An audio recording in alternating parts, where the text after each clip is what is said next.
In shape, 145. Yeah. In shape. You know what I mean? So this is different from a Crawford coming up to 168, but we know his walk around weight is probably 170, 180. Gervonta Tank Davis' only shortcoming, pun intended, is his height. He's 5'5" with a 67-inch arm reach. But as you can see here, he's working on his versatility. Terence Crawford reportedly visited Gervonta Davis before his fight with Jake Paul, giving him helpful tips and advice. The two champions shared training ideas and showed great respect for each other.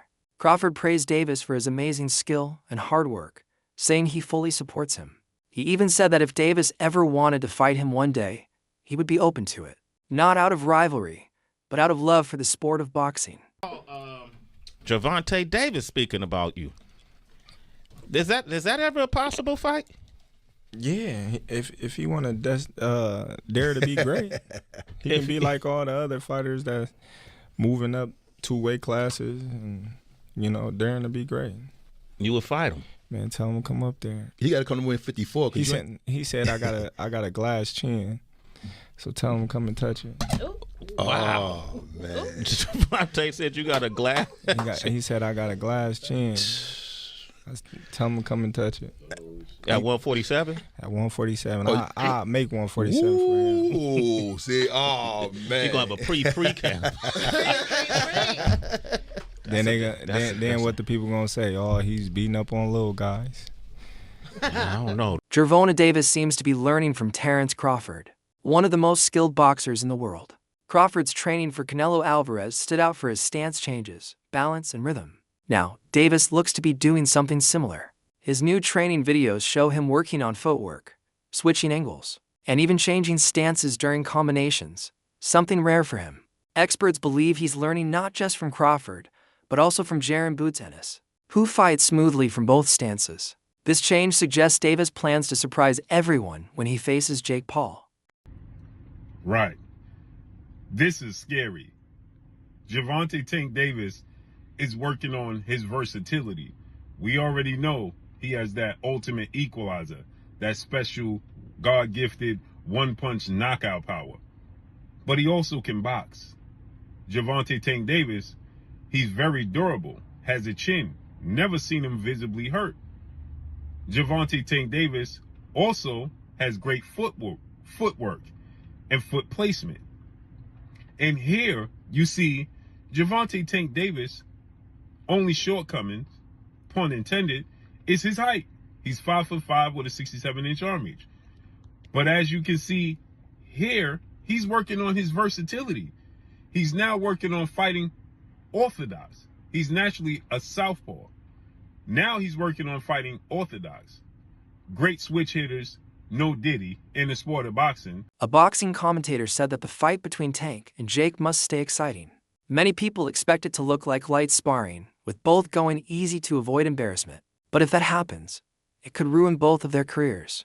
Fans would lose interest and stop watching their fights. Since both have huge fan bases that want action, they can't afford to be boring.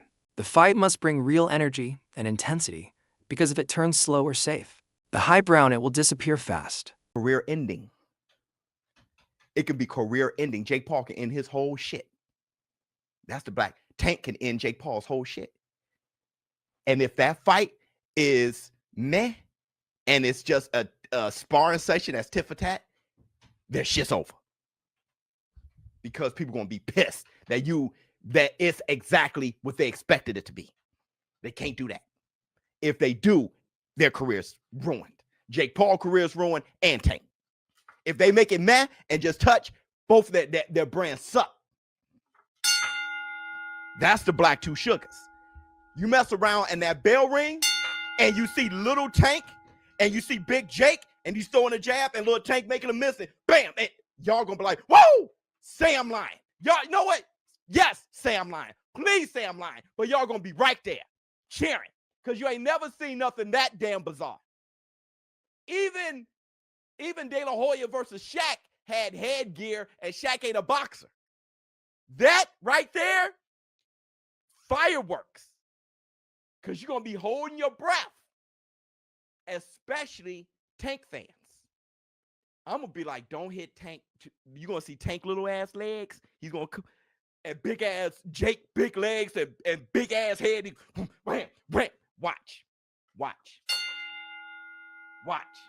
Y'all talk all that shit now because y'all love talking shit. Y'all love hating on things until you see it. Like women back in the 90s. I remember my sisters back in the 90s. You ain't that cute. You ain't, but all on your shit.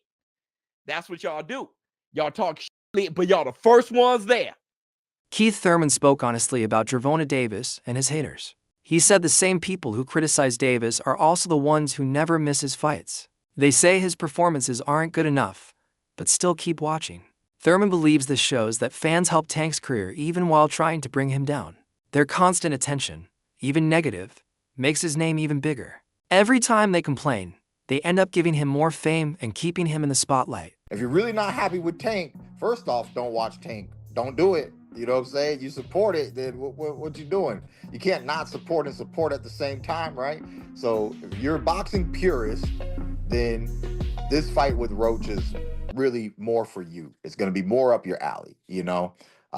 If you just like all entertainment, all fights, all hypes, all everything, then you're going to want to tune in to the Tank and Paul show there, you know, because that's all for entertainment.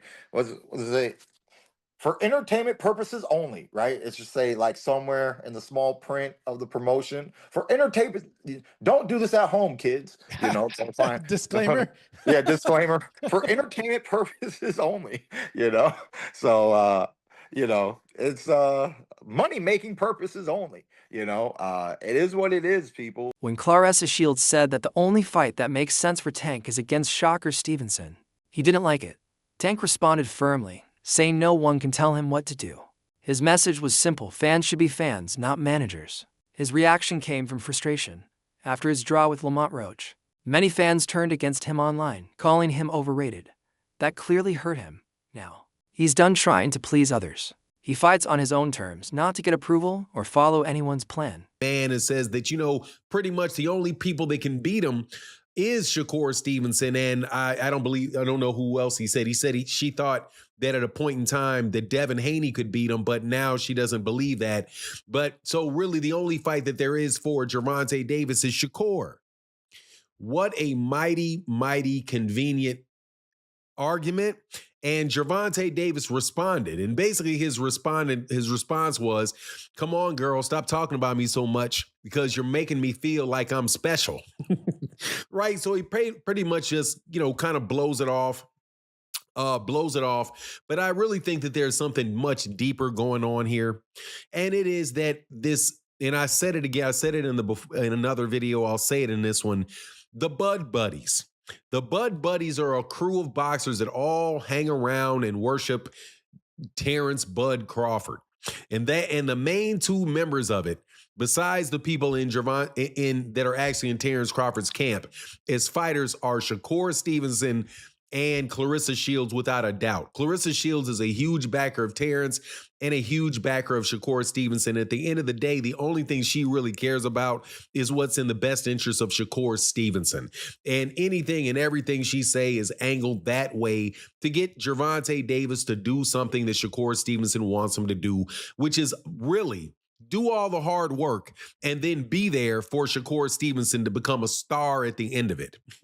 I'm telling you, man, I believe that to the bottom of my soul, that is the same plan that Terence Crawford ran on Errol Spence Jr. The fight between Tank and Jake Paul doesn't follow the usual boxing rules. Many experts say matches like this don't represent real competition.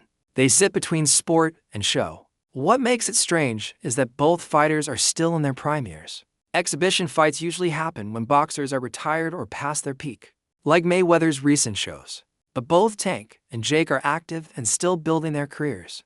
That makes the event confusing. It's half boxing match, half viral entertainment act. Fights like this with fighters pretty much in their prime. But other than the size mismatch, most people are wondering why has Tank taken this fight? And those were the first questions targeted to Tank in this presser. Because usually these sorts of bouts are relegated to the latter part of your career.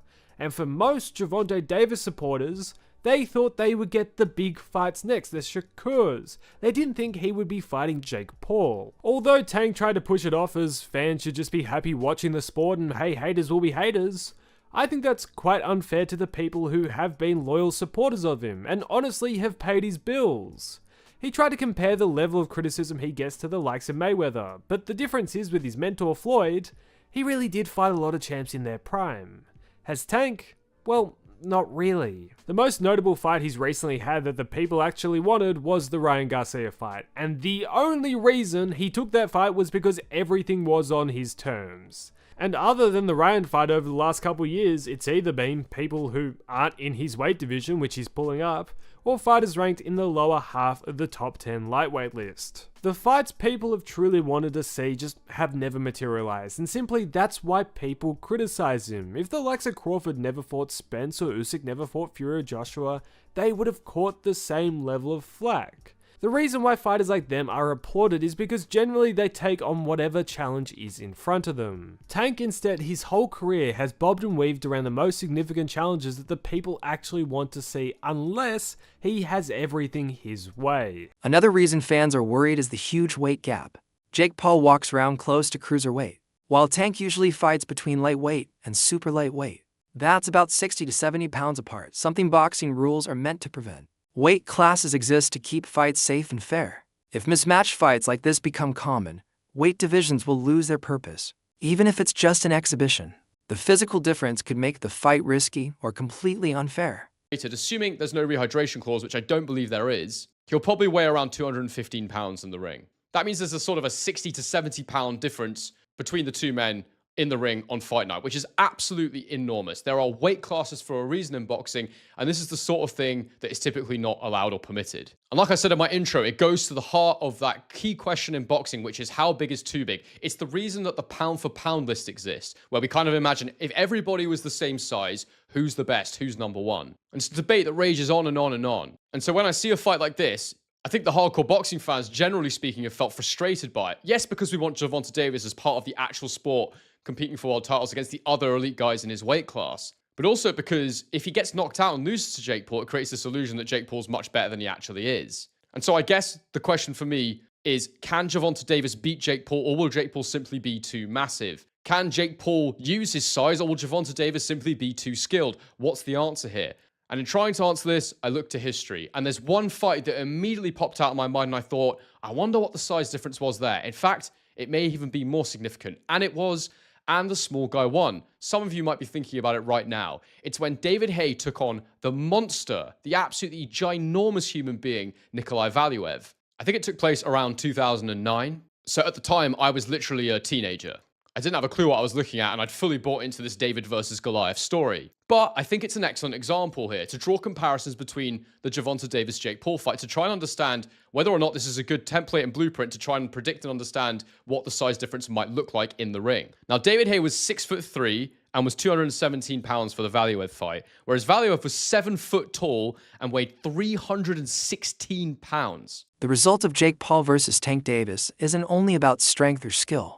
It will show what kind of boxing fans want in the future. If Jake wins, it might lead to more influencer versus boxer fights. Attention could shift away from real championships towards social media shows. People might think real boxing is boring and prefer drama instead. But if Tank wins strongly, it could remind everyone that real boxing skill still matters more than fame.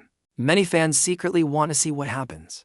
They find normal boxing slow compared to Jake's wild style. His fights are chaotic and unpredictable, and adding Tank makes it even crazier. Some who stopped watching boxing might come back just for this fight.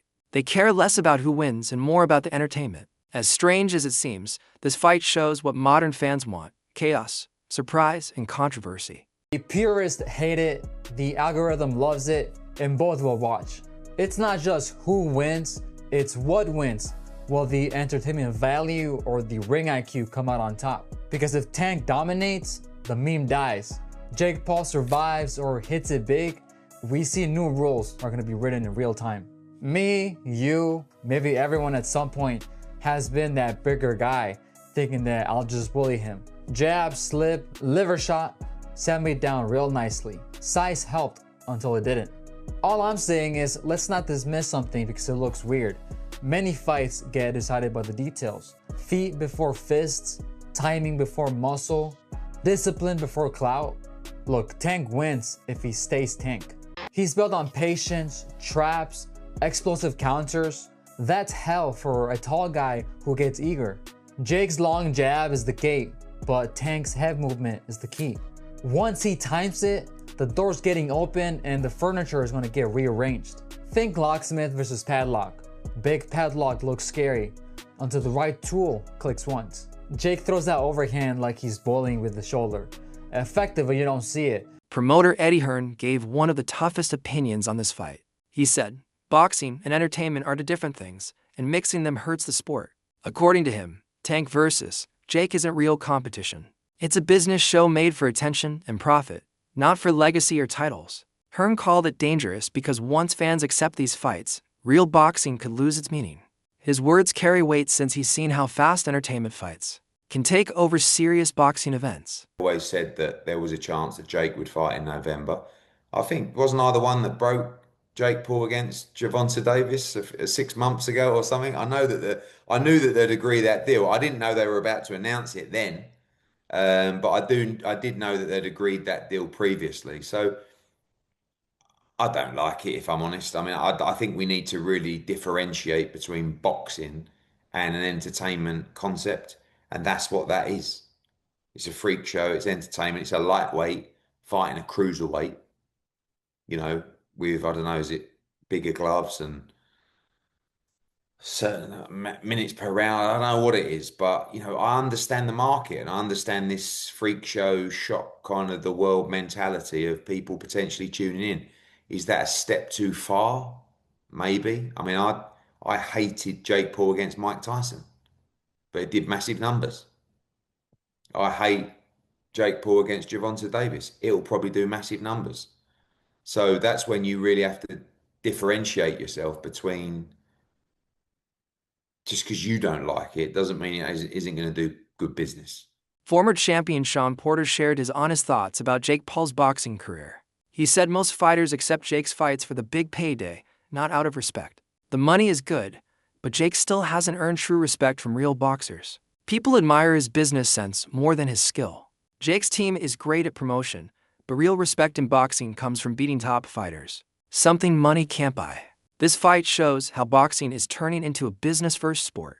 For Jake, it's another chance to prove himself. For Tank, it's a way to test how far his brand can reach. Both are stars in different ways. Jake through spectacle and Tank through real skill. I like, when it's all said and done and when you guys go off, they go into the next man. So if y'all can make a big payday, go get that payday. The sport of boxing don't love you. And that's the problem with this sport. It's like, what Jake Paul did, man, it's crazy, but people getting paid off of it. Yeah. So if he can call any one of y'all out and y'all can get that payday, I say go get it, baby. I'm not mad at it. For me, and I'm not mad at this move at all for Tank Davis, but I think when it comes to boxing fans, there's an essence that comes with this sport, and it's an essence that hasn't been lost, unlike other sports.